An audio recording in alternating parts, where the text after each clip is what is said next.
Rwanda will tomorrow on Sunday commemorate the 1994 genocide against Tutsis. Today we are going to be in conversation with the Minister of International Relations, Dr. Naledi Pandor, about South Africa and Rwanda in terms of the political relations and the current issues around peace and security on the continent.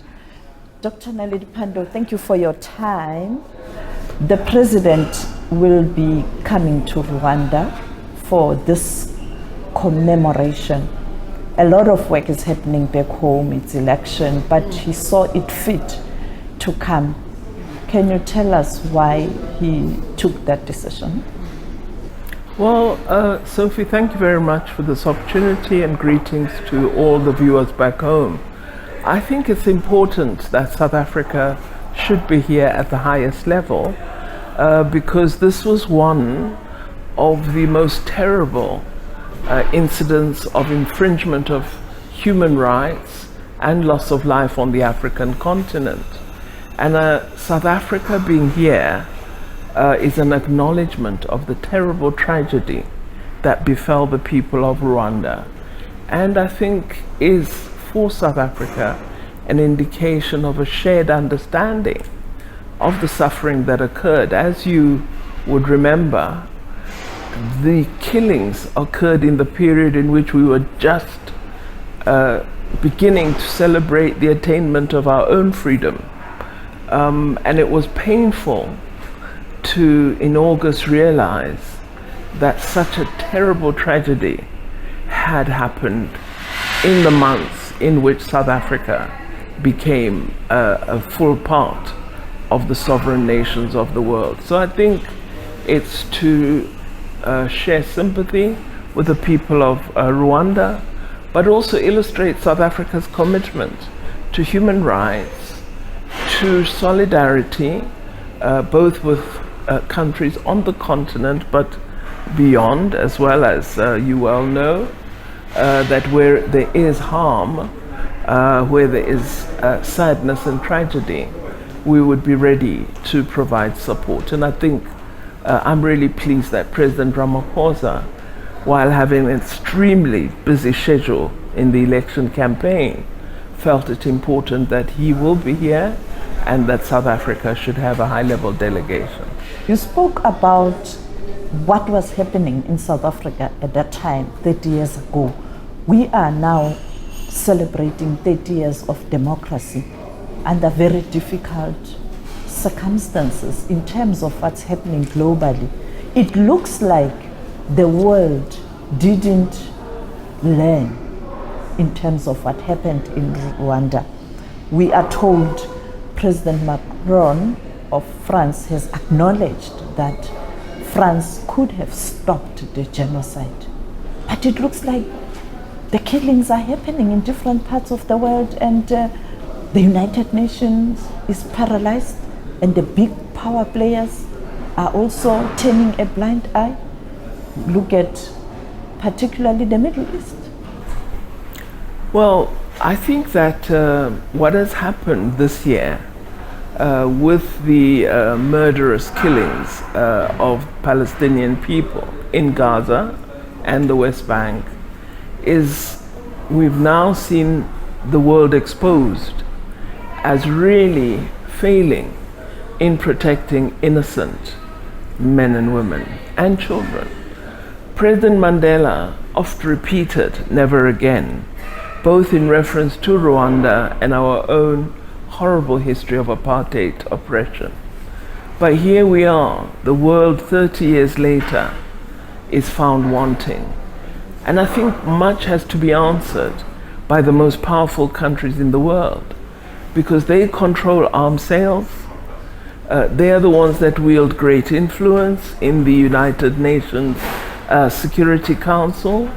So I am hoping, out of what we've seen in Palestine, that world leaders are going to sit back and reflect on the kind of world that they have helped to create and the lack of appreciation for human life, which is part of the rather sad engagements that we have across the world.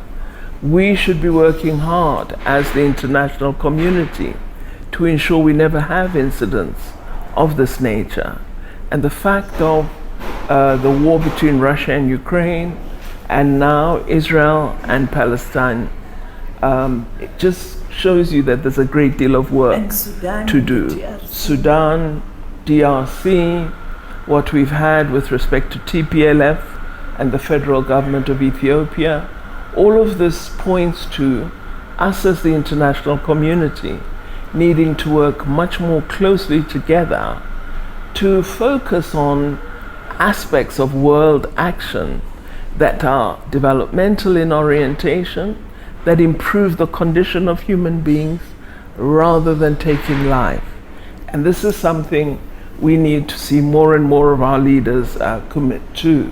But the sad fact is, when you look at budget expenditure on defense material, for many, many countries you're seeing an increase in expenditure, which means we're preparing for more conflict. So I do think the world has to pause and think about where we are today.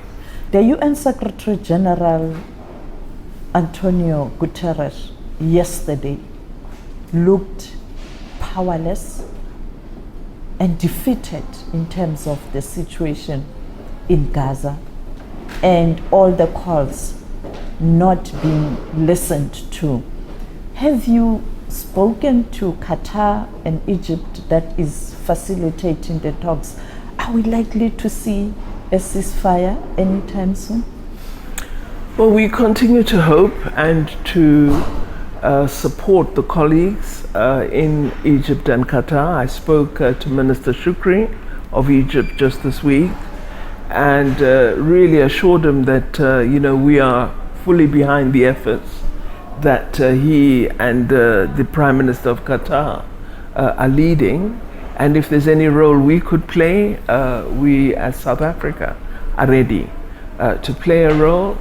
I'm glad that I will have a fuller briefing because he's visiting South Africa in the next 2 weeks, and we'll have our joint commission meeting, Egypt, South Africa. But really I believe that we have to see some accommodation between Palestinians and Israelis, because they are the two who will decide eventually what the final negotiated settlement is. I think all of us are keen to see the hostages released, but also political prisoners freed, Palestinians enjoying freedom and human rights. So there's work that everyone must do. And I think what you see on the face of Secretary General Guterres is really a sense of powerlessness, and it's us as member states who are causing that. And as I said before, always it has to be placed at the table of the most powerful, because they influence world affairs. The P5 are a big, big factor in much of the conflict we see throughout the world, the lack of development, the poverty, the inequality. They have a lot to answer for. And so they do need to look at how they change the trajectory, including, of course, leaders who lead coups and who are part of rebel groups. All of that needs to be addressed. So I think the world is at a very, very troubling moment, and what we need is leadership. And finally, Minister, as we wrap up, the relationship between South Africa and Rwanda, are we likely to see the President speaking to President Paul Kagame at the bilateral level during this time? I spoke to President Kagame. There are issues to handle, issues of relationship, political, in particular issues of visas, but also what's happening in the Great Lakes region in the DRC, where Rwanda is being accused of supporting the M23 rebels. On the other hand, him saying that it looks like how SADC went about deployment would not help the situation. Are you going to engage on these difficult issues, including those Rwandese who are in South Africa, who are accused of having fueled the genocide here, or the alleged perpetrators, as we saw with the case in Cape Town? Are you going to engage and trying to iron out these? Well, whatever role South Africa can play in ensuring that those who are part of the genocide against Rwandese citizens, we must play that role, and we have done so. So there is a UN tribunal, a residual mechanism that is responsible for following up on persons who are accused with respect to the Rwanda genocide. We have done our duty, as we must, and have ensured that the individual that the tribunal had been looking for several years was apprehended through the effort of a joint task team of South Africa, led in the arrest by the South African Police Service, and now the matter is under the court's jurisdiction in South Africa, and the tribunal is pleased with the role South Africa played. We cannot hand over persons to Rwanda. We can only act in terms of UN prescripts. There is an agreed process of dealing with all those who stand accused as alleged perpetrators, and that process must take its course, and we support it fully as South Africa. On the matter of our relations, I'm very pleased that I have had very good discussions with our Rwandan counterpart, Minister Burita, and we have been working through a joint task team on how we may resolve the issues of the visa access, and also build a stronger bilateral relationship with joint programs between Rwanda and South Africa. I'll be very happy when we arrive at a point where we resolve all the niggling issues, which have really centered around South Africa having a significant presence of persons who are opponents to the current leadership of Rwanda, and who may be using or are accused of using South Africa's territory to foment further opposition to the government of Rwanda.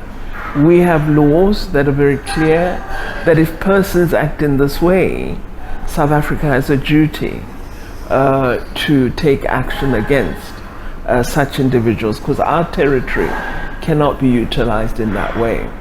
But I'm pleased that we are having the discussions, and I think as we continue, we will resolve the bilateral matters.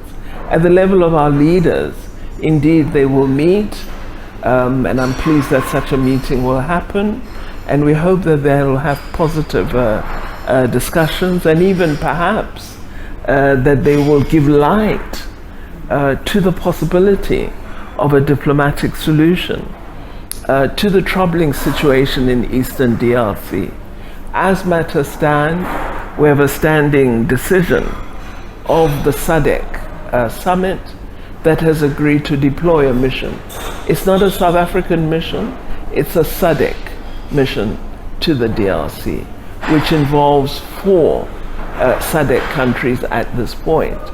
So I think it's important that South Africa meets its obligations to its regional body, as Rwanda does to its Eastern Africa regional body. And there's no malice on the part of South Africa. There's rather an intention to assist a fellow SADC country that approached SADC to seek assistance. Thank you so much, Minister, for your time. That was Minister of International Relations, Dr. Naledi Pandor. Of course, President Cyril Ramaphosa will arrive in Kigali later today, and he will have a bilateral meeting with President of Rwanda, Paul Kagame.